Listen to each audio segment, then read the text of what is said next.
भद्रक जिलूर शरतनाथ आज आसी आम पहुँचती विष्णु शेट्टी बासभवन में आसतु आमर ये पचारि बुझा समाजसेवी बुलू भाई एठार उपस्थित अच्छा गणतंत्र गणर अर्थ जनसाधारण तंत्रर अर्थ शासन according to lesson Abraham Lincoln said democracy is by the people of the people and for the people.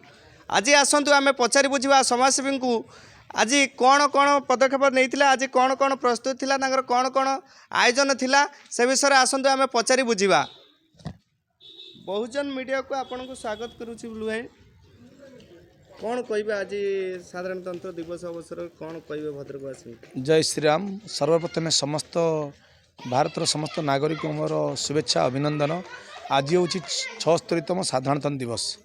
आपड़ जानी विशिष्ट स्तंभकार लेखक दार्शनिक गाल्पिक पूर्वतन विधायक आमर मार्गदर्शक आमर मुरबी श्रीजुक्त स्वर्गत विष्णु शेट्टी आह्वान क्रमे यही कुआस स्थित बासभवन एवं कुआस गाँ भितर आज को 12 वर्ष तल साधारणतंत्र दिवस एवं स्वाधीन दिवस आम पालन कर आसुचु।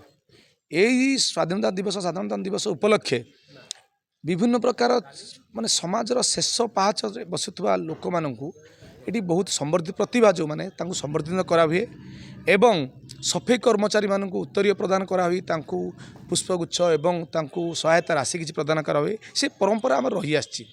एटी भद्रक युव परिषदर आमर सभापति जे बापुला भाई एवं संपादक सिप्पा एवं अन्यान्य कुआस बासिंदा कुआसर पूर्वतन समस्त पूर्वतन काउंसिलर एवं कुआसर समस्त बुद्धिजीवी कुआसर मुरबी माने मिलिकरी ये कार्यक्रम आम कर आसुचु। सी देखु सबुटी आज गणतंत्र दिवस पालन करा जाउछि। एटा 76तम गणतंत्र दिवस साधारणतंत्र दिवस।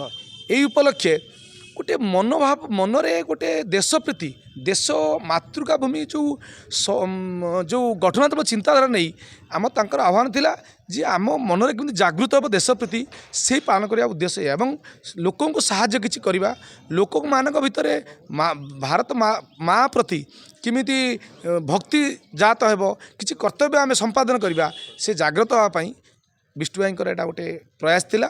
ताहाकू तांकर सुपुत्र जे वर्तमान अच्छी माननीय मंत्री ओडिशा सरकार सी ताकू भी पालन कर आसुले तांकरी आह्वान क्रमे आम भी ताकू सहायता करूँ एवं सी पालन कर आसुले। देखु सी बर्तमान राज्य सरकार सी आ कुआस बासिंदा हवा सत सत राज्य सरकार सी तांकर व्यस्तबहुल कार्यक्रम भितर सी बाहर को जाइंट तेणुक भी निर्देश क्रमे आम ये आज साधारणतंत्र दिवस पालन कलु। एटी आमर समस्त बड़ भाई बुद्धिजीवी माने रहिले संवर्धित कले एवं मिष्टान बंटन है विभिन्न कार्यक्रम आम सांदर भी आम सांस्कृतिक कार्यक्रम भी अच्छी। धन्यवाद। आज 76तम सांविधानिक दिवस बा गणतंत्र दिवस किंतु आज भी गोटे साधारण गरीब लोकटे से न्याय पाई पार ना कहीं ना आप जोड़ा कहते देखु से आम मनरे से भावना जागृत होगापाई जो मैंने न्याय पाउनती समाज अन्याचार भ्रष्टाचार दुर्नीति व्यभिचार रे जो मैंने ग्रस्त रोचंती से जो भारत माता प्रति तांकर जो गठन चिंताधारा भारत माता प्रति जो भक्ति भाव जागृत होगापाई आम ये साधारणतंत्र दिवस पालन करचु। आम पूर्व सूरी जो मैंने पूर्वर जो मैंने भारत माता प्रति त्याग बलिदान समर्पण तितिक्षा सेमानकर जो जाइछि सेमानक मन पकेबा तांकरी कर्तव्य परायणता को आम मन पकई तांकरी अनुप्राण प्राणित होगा ये हूँ आम लक्ष्य जहाँ विष्णु भाई लक्ष्य थिला। आम पचारि बुझुले भारत भरत राजा नामानुसार आम देशर नाम भारत। यही भारत रे बहु लोक बसवास करती गरीब हिंदू मुस्लिम सिख साई सबु जातिर लोक ये बसवास करती जहाँ आमको भल लगुच कि आम यही भारत देश में जन्म लाभ कर। आसतु गोटे भाई अच्छा आम पाखरे आम पचारि बुझा भाई ना आप परिचय टी देवे। मो ना हूँ मोहम्मद अली सब्बर।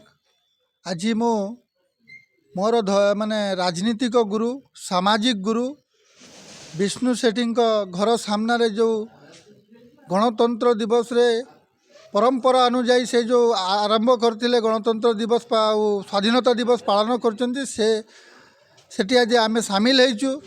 आपण माने जानिथिबे मोर गुरु मोर नेता मोर मार्गदर्शक से एते माटी सहित जड़ित थिले ପୂର୍ବତନ ଏ ଧାମନଗର ବିଧାୟକ ସେ ମାଟି ସହିତ ଏଭଳିଆ ଜଡ଼ିତ ଥିଲେ ଆପଣମାନେ ଜାଣିଥିବେ ତାଙ୍କର ଯେତେବେଳେ ସେଇ ବିଧାନସଭାକୁ ଯାଉଥିଲେ ସେତେବେଳେ ତାଙ୍କର କିଡ଼ନୀ ଫେଲ୍ ଥିଲା, ଡାଇଲୋସିସ୍ ଅବସ୍ଥାରେ ଥିଲେ, କିନ୍ତୁ ମାଟିର ସେବା କରିବା ପାଇଁ ମାଆର ସେବା କରିବା ପାଇଁ ନିଜ ବଳିଦାନ ନିଜର ଯେଉଁ ସ୍ୱାସ୍ଥ୍ୟ ଅବସ୍ଥାକୁ ଏତେ ଶୋଚନୀୟ ହେବା ସତ୍ତ୍ୱେ ବି ସେ ବିଧାନସଭା ଗୃହରେ ଯାଇକି ଭଦ୍ରକର ସାଧାରଣ ଲୋକଙ୍କ ଗରିବ ଲୋକଙ୍କ ଖଟିଖିଆ ଲୋକଙ୍କର ହିତ ପାଇଁ ସେ ସ୍ୱର ଉତ୍ତୋଳନ କରୁଥିଲେ। ସେତେବେଳେ ସେ ବିରୋଧୀ ଦଳର ନେତା ଥିଲେ।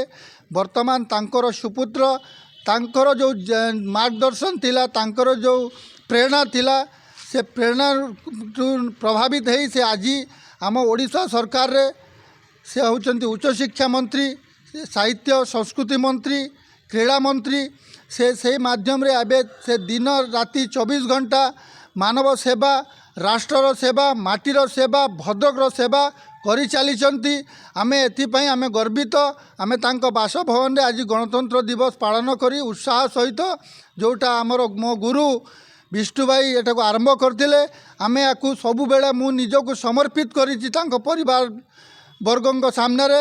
ଆଜି ମୁଁ ମୋର ଶେଷ ନିଶ୍ୱାସ ପର୍ଯ୍ୟନ୍ତ ତାଙ୍କ ପରିବାର ସହିତ ଯେଉଁ କାର୍ଯ୍ୟକ୍ରମ ହେବ ସମ୍ପୂର୍ଣ୍ଣ ଭାବରେ ସାମିଲ ହେବା ପାଇଁ ମୁଁ ସଂକଳ୍ପବଦ୍ଧ। ଆମେ ପଚାରି ବୁଝୁଥିଲେ ଆଜି ହେଉଛି ବିଷ୍ଣୁ ସେଠୀ ସ୍ୱର୍ଗତ ବିଷ୍ଣୁ ସେଠୀଙ୍କୁ ମନେ ପକାଇଛନ୍ତି। ଆଉ ଜଣେ ଭାଇ ଅଛନ୍ତି, ଆମେ ତାଙ୍କୁ ବି ମଧ୍ୟ ପଚାରି ବୁଝିବା କ'ଣ କହିବେ ଆଜି। आज 76 रिपब्लिक डे रे भारत जो चारिआडे सेलिब्रेशन होची आज भाया पवित्र दिन में सारा भद्रकवासी को आम प्रथम तो शुभेच्छा जनाऊँ। आज भाया दिन में भारत एक शक्तिशाली देश, पूरा विश्व में भारत ना है भारत युवकों तेणु आजिका दिन में आम युवक मान आह्वान देवु जे भारत केमती आहरी आगू जाऊ, भारतर युवक केमती आगू जातु। भारत विभिन्न क्षेत्र में से अर्थनीति क्षेत्र हो, अन्य सोशल क्षेत्र हो, अन्य जो भी क्षेत्र हो, भारत आगू जो जीव आगामी दिन में भारत बढ़ी बढ़ी चलती। आगामी दिन में विश्वर बृहत शक्ति है कि भारत आविर्भाव कर से युवक मान भूमिका अत्यंत निर्णायक अत्यंत जरूरी। आजिका दिन में आम समस्त युवक को, समस्त स्कूल पिला कॉलेज पिला एवं जो मैंने चाकरी खोजुंट चाकरी जहाँ पाखे ना समस्त को आम एति कहवाक चाहूँ, एति गोटे इनफर्मेशन कि एति माने इच्छा तांगठू आमर समाजर जे से माने समाज पाई किसी समय दिंतु, समाज पाई किसी करंतु।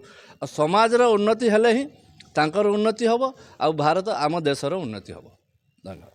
आमे भाई को पचारि बुझुला बेस्ट बहुत भल लगिला तांको कथाटी कि समाजर उन्नति हेले देशर उन्नति हेबो। भद्रक जिल्लारू शरद नाथଙ୍କ रिपोर्ट, बहुजन मीडिया, खबर उपरे नजर।